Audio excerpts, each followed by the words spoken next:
ಬೆಸ್ಕಾಂ ಎರಡು ಸೇರಿ ಸಭೆಯಲ್ಲಿ ಭಾಗವಹಿಸಿರ್ತಕ್ಕಂಥ ಸಜ್ಜನಿಕೆ ವ್ಯಕ್ತಿಯಾದಂಥ ಸನ್ಮಾನ್ಯ ಸೂಪರಿಂಟೆಂಡೆಂಟ್ ಕುಮಾರಸ್ವಾಮಿ ಅವರೇ, ನರಸಿಂಹಮೂರ್ತಿ ಅವರೇ, ಹಾಗೆ ನಮ್ಮ BT ಕುಮಾರಸ್ವಾಮಿ ಅವರೇ, ಬಸವರಾಜ್ ಅವರೇ, ಹಾಗೆ ಈಗ ತಾನೇ ಭಾಷಣ ಮಾಡಿದಂಥ ಯೂನಿಯನ್ ಜನರಲ್ ಸೆಕ್ರೆಟರಿ ನರಸಿಂಹಮೂರ್ತಿ ಅವರೇ, ನಮ್ಮ ಸ್ನೇಹಿತರೆ, ಈ ಸಭೆಯಲ್ಲಿ ಭಾಗವಹಿಸಿ ಎಲ್ಲ ನೌಕರರು ಮತ್ತು ನಾಗರಿಕ ಬಂಧುಗಳೇ, ಮಾಧ್ಯಮದ ಗೆಳೆಯರು, ಈಗಾಗಲೇ ಸುದೀರ್ಘವಾಗಿ ನಮ್ಮ ಶ್ರೀನಿವಾಸ್ ಗೌಡರು ಹಾಗೆ ಸೂಪರಿಂಟೆಂಡೆಂಟ್ ನರಸಿಂಹಮೂರ್ತಿ ಮಾತಾಡಿದ್ದಾರೆ. ಬಹಳ ಸಂತೋಷ ಅಂದರೆ ಸನ್ಮಾನ್ಯ ನರಸಿಂಹಮೂರ್ತಿಯವರು ಭಾಳ ಸೌಜನ್ಯ ವ್ಯಕ್ತಿ. ನಾನು ಭಾಳ ಸರಿ ಫೋನ್ ಮಾಡ್ತೀನಿ, ಎಲ್ಲ ಯಾವಾಗ ಬಂದು ಫೋನ್ ಮಾಡ್ತೀರಿ. ಪಾಪ ಅವರು ಭಾಳ ಸ್ಪಂದಿಸಿ ಒಳ್ಳೆ ಕೆಲಸನ ಮಾಡಿಕೊಡ್ತಾರೆ. ನಾನು ನಿಜವಾಗಿ ಅವ್ರನ್ನ ನೋಡಿರಲಿಲ್ಲ, ಬರೀ ಫೋನಲ್ಲಷ್ಟೇ ಮಾತಾಡಿದೆ. ಹಾಗಾಗಿ ಅವರ ಒಳ್ಳೆತನನ ಈ ಸಂದರ್ಭದಲ್ಲಿ ನಾನು ಎರಡು ಮಾತಾಡ್ಲಿಕ್ಕೆ ಬಯಸ್ತಾ, ನಮ್ಮ ಶ್ರೀನಿವಾಸ್ ಗೌಡರು ಯಾವಾಗಲೂ ಫೋನ್ ಮಾಡ್ತಾನೆ ಇರ್ತೀನಿ. ಅವರು ಸೋಮಶೇಖರ್ ಇವರು ಅವ್ನು ಕೂಗಾಡೋದು ಜಾಸ್ತಿ, ನಾನು ಅವ್ರ ಮೇಲೆ ಅನಿವಾರ್ಯ, ನಿಮ್ಮಿಂದ ಕೂಗಾಡೋದಷ್ಟೇ, ನಮಗೂ ಅವರ ವೈಯಕ್ತಿಕ ಏನಿಲ್ಲ. ಅವರು ಸಹ ಸ್ಪಂದಿಸ್ತಾರೆ. ಹಾಗಾಗಿ ಬಹುಶಃ ಎಲ್ಲ ಅಧಿಕಾರಿಗಳು ಈ ಭಾಗದಲ್ಲಿ ಒಳ್ಳೆ ಕೆಲಸ ಮಾಡ್ತಾರೆ KEBನಲ್ಲಿ. ಹಾಗಾಗಿ ನನಗೆ ತುಂಬ ಸಂತೋಷ ಅಂದರೆ KEB ಸ್ಟೇಷನ್ ಭಾಳ ಮಾಡಿಕೊಟ್ಟಿದೆ. ಇವತ್ತು CM ಸ್ಕೀಮ್ದೇನಿದೆ, ಸ್ಕೈ ಸ್ಕೀಮ್ ಬಗ್ಗೆ ನಮ್ಮ ಶ್ರೀನಿವಾಸ್ ಗೌಡ್ರು ಹೇಳ್ತಿದ್ರು ಜಾಗ ಕೊಡಿಸಿ ಅಂತ. ಖಂಡಿತವಾಗಿ ನಾನು ಕೊಡಿಸ್ತೀನಿ ಸೋಮಶೇಖರ್ ಅವ್ರಿಗೆ, ಸಮಸ್ಯೆ ಇಲ್ಲ. ಈಗೇನಪ್ಪ ಅಂದರೆ ನಮ್ಮ ರೈತರಿಗೆ ಕರೆಂಟು ನೀರು ಇದ್ದರೆ ನಮ್ಮನ್ನು ಯಾರು ಕೇಳಕ್ಕೆ ಬರೋಲ್ಲ. ಇವೆರಡು ಇದ್ದರೆ ನಮಗೆ ಸಮಸ್ಯೆ ಆಗೋದು ರೈತರು. ಹಾಗಾಗಿ ಇವತ್ತು ಅದನ್ನು ಭಾಳ ಆದ್ಯತೆ ಮೇಲೆ ಕರೆಂಟ್ ಬಗ್ಗೆ ನಾವು ಕೊಡಬೇಕಾಗ್ತದೆ. ಈಗಾಗಲೇ ಕಡೆಯಲ್ಲಿಗೆ 5 ಮೆಗಾವಾಟನ್ನು ನೀವು ಸ್ಯಾಂಕ್ಷನ್ ಮಾಡಿದ್ದೀರಿ, ತುಂಬ ಧನ್ಯವಾದಗಳು. ಇನ್ನೂ ಮಿಕ್ಕವ ಎಲ್ಲೆಲ್ಲಿ ಬೇಕು ಅಂತ ನೀವು ಕೇಳಿದರೆ ಸಾಧ್ಯವಾದಷ್ಟು ಮಟ್ಟಿಗೆ ನಾನು ಜಾಗನ ಕೊಡಿಸ್ಲಿಕ್ಕೆ ಪ್ರಯತ್ನ ಪಡ್ತೀನಿ. ಇವತ್ತು ಸೋಲಾರು ಮಾಡಿಸ್ಕೊಟ್ಟಿದ್ದೀವಿ ನಮ್ಮ ಮೈಸೂರಿನಲ್ಲಿ 13 ಮೆಗಾವಾಟ್. ಹಾಗೆ ಸಂಪಿಗೆ ಹತ್ರನೂ ಹೋದ್ಸರಿ ನಾನು ಮಾಡಿಸ್ಕೊಟ್ಟಿದ್ದೆ, ಹೋದ್ಸರಿ ಶಾಸಕ ಆಗಿದಾಗ ಅಲ್ಲಿ ಮಾಡಿಸ್ಕೊಟ್ಟಿದ್ದೆ. ಹಾಗಾಗಿ 2 ನಮಗೆ ಸೋಲಾರ್ ಮೆಗಾವಾಟ್ ಇವತ್ತು ಕರೆಂಟ್ ಸಪ್ಲೈ ಆಗ್ತದೆ. ರೈತರಿಗೆ ನಾವು ಹೆಚ್ಚೆಚ್ಚು ಸವಲತ್ತನ್ನು ಕೊಡಬೇಕು. ಬಹುಶಃ ನಮ್ಮಲ್ಲಿ ನಮ್ಮ AWL ಒಳ್ಳೆಯವರು ಇದ್ದಾರೆ, ರಾಜಶೇಖರ್ ಅವರಾಗಿ ಅವ್ರು ಸ್ಪಂದಿಸ್ತಾರೆ, ಸ್ಪಂದಿಸಿ ಕೆಲಸ ಮಾಡುವಂಥ ಭಾವನೆ ಅವರಲ್ಲಿ ಇದ್ದಾರೆ. ಹಾಗೆ ಒಂದು ಸಂತೋಷ ಅಂದರೆ ನಮ್ಮಲ್ಲಿ ಸುಮಾರು ಸ್ಟೇಷನ್ ಸ್ಯಾಂಕ್ಷನ್ ಮಾಡಿಸಿದ್ದೀವಿ. ಮಾವಿನಕೆರೆ ಜಮೀನು ಬಗ್ಗೆ ಮೊನ್ನೆ ಹೇಳಿದೆ, ತಹಸೀಲ್ದಾರಿಗೆ 53ನೇ ಸರ್ವೆ ನಂಬರ್ ಮಾಡಿ ಅಂತ. ಹಾಗೆ ಕೊಂಡಜ್ಜಿಗೂ ಒಂದು ಮಾಡಿಸಿದ್ದೀವಿ, ಅದಕ್ಕೂ ಸಹ ನೆನ್ನೆ ತಹಸೀಲ್ದಾರ್ ಹತ್ರ ಕ್ಲಿಯರ್ ಮಾಡಿಸ್ಕೊಟ್ಟಿದ್ದೀನಿ. ಇಲ್ಲ ಇದು ಆನೆಕೆರೆಗೆ ಆಗೋದಿಲ್ಲ ಅಂತ ಕೂತಿದ್ರು ಆ ಫಾರೆಸ್ಟ್ನವರು. ನಾನೇ KDP ಮಾತಾಡಿ ನಿಮಗೆ ಡೀಪ್ ಫಾರೆಸ್ಟ್ ಡೆಫಿನೇಷನ್ನೇ ಗೊತ್ತಿಲ್ಲ, ಇವರೆಲ್ಲ IFS ಆಫೀಸರ್ ಅಂತ ಬೈದು. ಡೀಪ್ ಫಾರೆಸ್ಟ್ ಅಂದರೆ ಅದು ನಮ್ಮ ಇದು ರೆವಿನ್ಯೂ ಲ್ಯಾಂಡ್, ಅಲ್ಲಿ ಖಾಲಿ ಐತೆ ಅಂತ ಗಿಡ ಹಾಕೊಂಡಿರ್ತಾರೆ, ದಟ್ಸ್ ಓನ್ಲಿ ಡೀಪ್ ಫಾರೆಸ್ಟ್.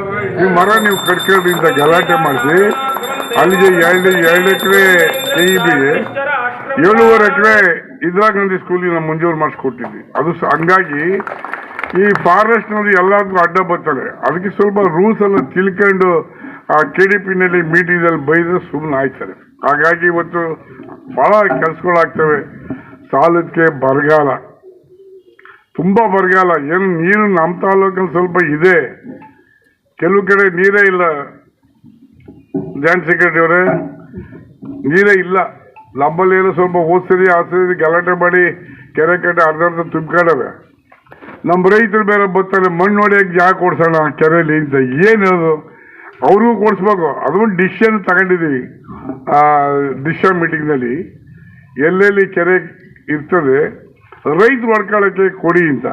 ಅಲ್ಲಿ ಇಟ್ಗೆರು ಹೊಡ್ಕೊತಾರೆ, ಅವರು ನಮ್ಮ ರೈತರೇ ಮಾಡ್ಕೊಳ್ಳಿ ಬಿಡಿ. ಅವರು ಏನಾಗಿದೆಯಾ ಇಟ್ಗೆನೂ ಒಂದು ಬದುಕಲ್ವೇನ್ರಿ, ನನಗೆ ಎಲ್ಲರಿಗೂ ಕೆಲಸ ಕೊಡೋಕ್ಕಾಗಲ್ಲ. ಏನೋ ಒಂದು ಉದ್ಯೋಗ ಮಾಡಿ ಬದುಕರಿಗೆ ನಾವು ಫ್ರೀ ಮಾಡಿ ಕೊಡ್ಬೇಕಾದ್ರು ನಮ್ಮೆಲ್ಲರ ಕರ್ತವ್ಯ. ಅದರಲ್ಲಿ ಕೆಲವು ಜನ ಇರಿಗೇಷನ್ನವರು, ಬೈದರ್ ಇರಿಗೇಷನ್ನವರು, ಪೊಲೀಸ್ನವರೆಲ್ಲ ಗಲಾಟೆ ಮಾಡ್ತಿದ್ರು. ನಮ್ಮ ತಾಲೂಕಲ್ಲಿ ಅವೆಲ್ಲ ಕರೆದು ಸ್ಟ್ರಿಕ್ಟಾಗಿ ಹೇಳಿದ್ವಿ, ಟಚ್ ಮಾಡಿಕೊಡ್ದು. ರೈತರು ಹೊಡ್ಕೊಳಕ್ಕೆ ಬಿಟ್ಬಿಟ್ಟಿದ್ದು, ಹೊಡ್ಕೊತಾ ಇದ್ದಾರೆ. ಹೊಡ್ಕೊಳ್ಳೋದು ಏನು ಅಡ್ವಾಂಟೇಜು ಅಂದರೆ ನೀರು ಜಾಸ್ತಿ ಹಿಡಿಯುತ್ತೆ ಅಲ್ವೇ, ಅದು ನಮಗೆ ಅಡ್ವಾಂಟೇಜು. ಅದನ್ನು ಇನ್ನೇನು ಸರ್ಕಾರ ಇವತ್ತು ಎಷ್ಟೆಷ್ಟು ಡ್ಯಾಮಲ್ಲಿ ಊಟ ತಿಂದಿದೆ ಅವೆಲ್ಲ ತೆಗ್ಸಕ್ಕಾಯ್ತದೆ, ತೆಗ್ಸಿ ಎಲ್ಲ ಹಾಕ್ಬೇಕು, ಜಾಗನೇ ಇಲ್ಲ. ಅಂಥ ಪರಿಸ್ಥಿತಿಲಿರುವಾಗ ರೈತರು ಹೊಡ್ಕೊಳ್ಳೋದಕ್ಕೆ ನಾವು ಅಡ್ಡ ಹೋಗೋದು ಬೇಡ ಅಂತ ಈ ಸಂದರ್ಭದಲ್ಲಿ ನಾನು ಹೇಳ್ತಾ, ಏನು ನೀವು ಜಾರ್ಜ್ ಅವರು 220 KV ನಾನು ಸೈಯದ್ದಿ ಮಾತಾಡಿದೆ, ಇದು ಸರ್ವೆ ಮಾಡ್ತೀವಿ ಅಂತ ರಾಜಶೇಖರ್ ಹೇಳಿದರು. ಸರ್ವೆ ಆದ ತಕ್ಷಣ ಆ ಟೆಂಡರ್ ಮಾಡಿಸ್ತೀನಿ. ಆ ಜಾರ್ಜು ನಾವು ಭಾಳ ವರ್ಷ ಸ್ನೇಹಿತರು. DK ಶಿವಕುಮಾರ್ ನಾವು ಸ್ನೇಹಿತರು. ಏನು ಮಾಡ್ತೀರಿ, ನನಗೆ ಆ ಲಿಂಕ್ ಕ್ಯಾನಲ್ ಒಂದು ಅಡ್ಡ ಬಂದ್ಬಿಟ್ಟದೆ. ಲಿಂಕ್ ಕ್ಯಾನಲ್ ಬಿಟ್ರೆ ನಮ್ಮ ರೈತರು ಹಾಳಾಗ್ತಾರೆ. ಲಿಂಕ್ ಕ್ಯಾನಲ್ ಬಿಡ್ತಿದ್ರೆ ಅವ್ರಿಗೆ ಗಾಡ್ ಕೊಡೋಕ್ಕಲ್ಲ. ಯಾವ್ದು ರಾಜಿ ಮಾಡ್ಕೋಬೇಕು ನಾನು?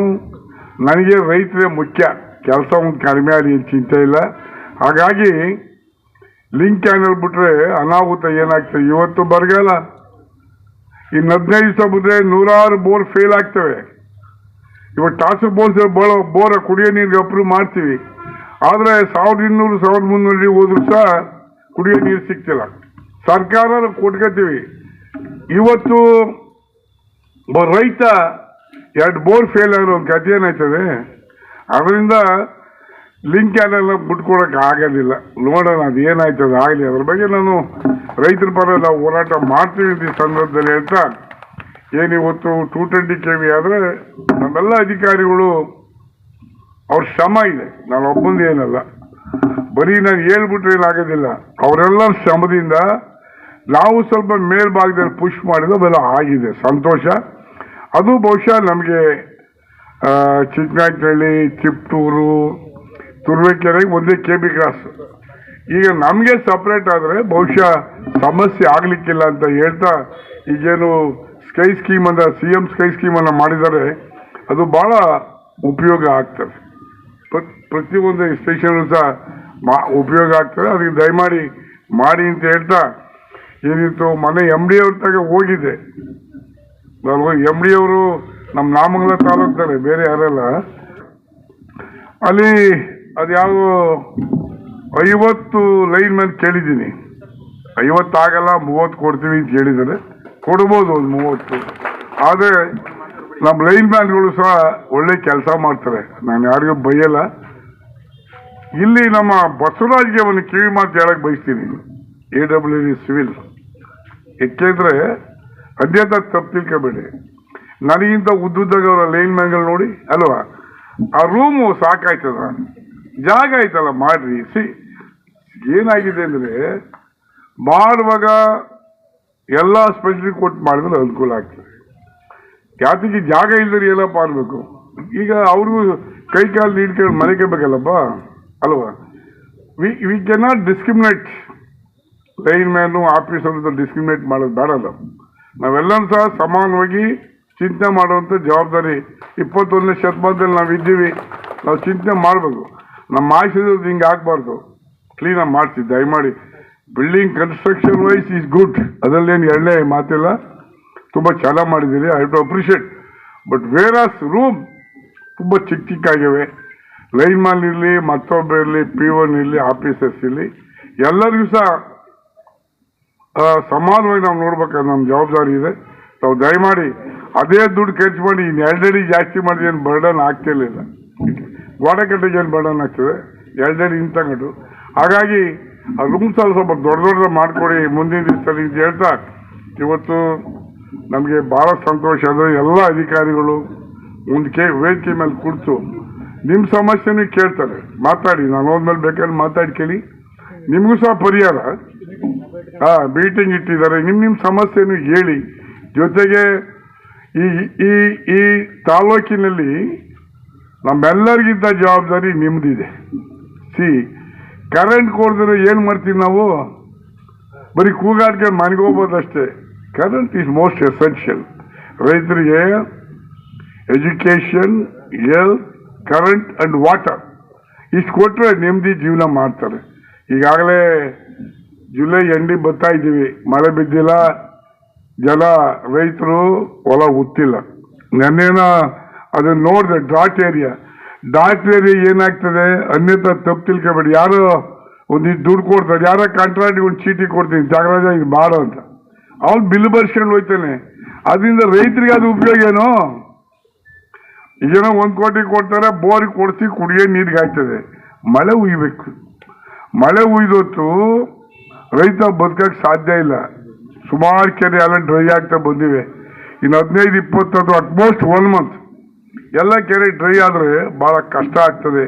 ಹಾಗಾಗಿ ನೀವು ಕನ್ನಡ ಪಾಪ ಕೊಡ್ತೀರಿ, ನಿಮ್ಮ ಬಗ್ಗೆ ನಾನೇನು ಮಾತಾಡೋಕ್ಕೆ ಬಯಸಲ್ಲ.